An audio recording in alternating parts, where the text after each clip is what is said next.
পুরুষের শেষ বয়সের ভালোবাসা প্রয়োজন নাকি ভণ্ডামি? পুরুষ ভালোবাসতে শেখে না, পুরুষ আটকায়। আর এই আটকে পড়াটা শুরু হয় ঠিক তখন, যখন পৃথিবীর আর কোনো পথ তার জন্য খোলা থাকে না। যৌবনের তেজ, অহংকার আর ক্ষমতার দম্ভ যখন বার্ধক্যের শীতল স্রোতে ভেসে যায়, তখন পুরুষের হুঁশ ফেরে।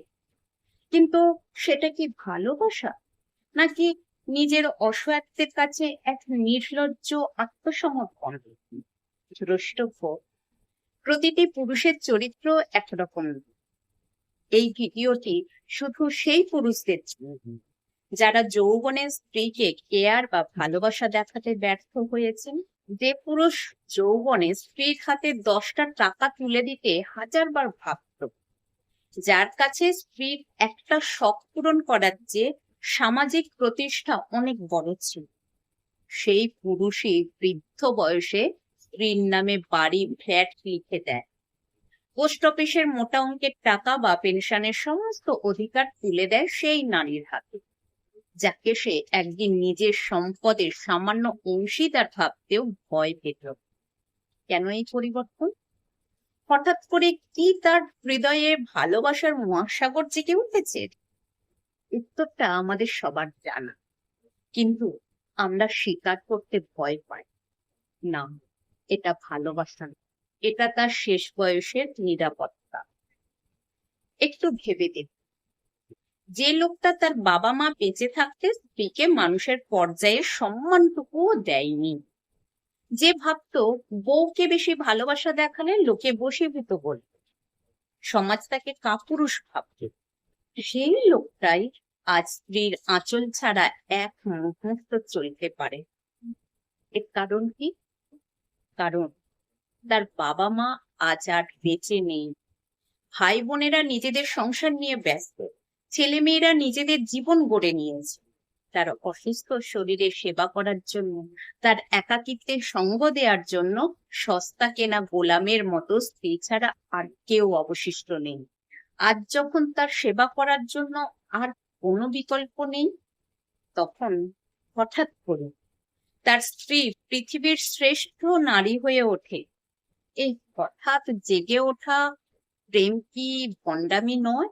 প্রশ্ন হলো, এই নারীর যৌবনের প্রতিটা দিন কেটেছে স্বামীর অবহেলায়, যার একটা শাড়ি বা সামান্য আবদার পূরণ করতে রাতের পর রাত চোখের জলে বালিশ ভেজাতে হয়েছে। সেই নারী বৃদ্ধ বয়সে স্বামীর দেওয়া এই বিপুল সম্পদ দিয়ে কি করবে? এই টাকা কি তার হারিয়ে যাওয়া যৌবন ফিরিয়ে দেবে? তার মনের গভীর ক্ষতগুলো কি মুছে ফেলতে পারবে? যে সময়ে তার সামান্য ভালোবাসা আর সম্মানের প্রয়োজন ছিল, তখন তো স্বামী তাকে পায়ের নিচে দাবিয়ে রেখেছিল।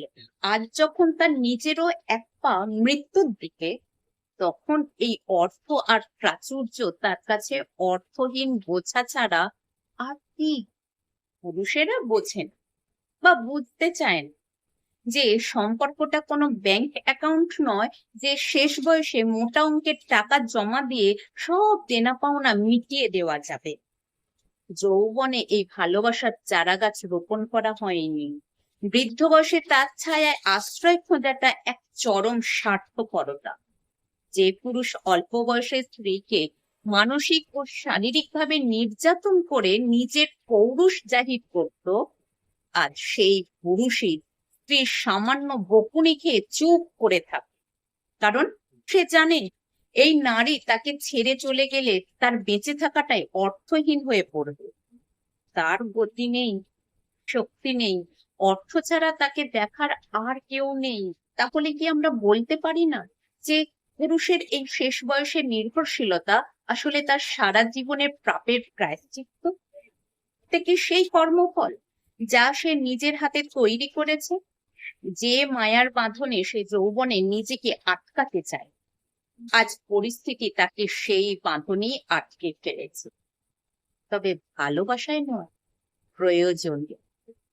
আমার কিছু প্রশ্ন থাকলেও সেই সব পুরুষদের কাছে। এক, যৌবনের স্ত্রীর প্রতি আপনার যে ভয় ছিল, টাকা নিয়ে যদি চলে যায়, সেই ভয়টা কি আপনার ভালোবাসার চেয়েও বড় ছিল?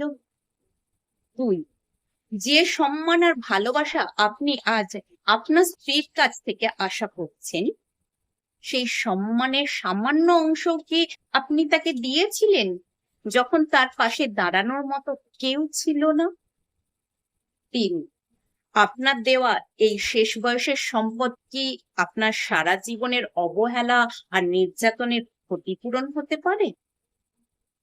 এই আটকে পড়া ভালোবাসা, এটা একটা জীবন্ত কারাগার, যেখানে পুরুষ নিজের তৈরি করা দেওয়ালে নিজেই বন্দী, আর নারী, সে তো সেই যৌবন থেকেই বন্দী, শুধু তার কারাগারের নামটা পাল্টে, কখনো অবহেলায়, কখনো প্রয়োজনে।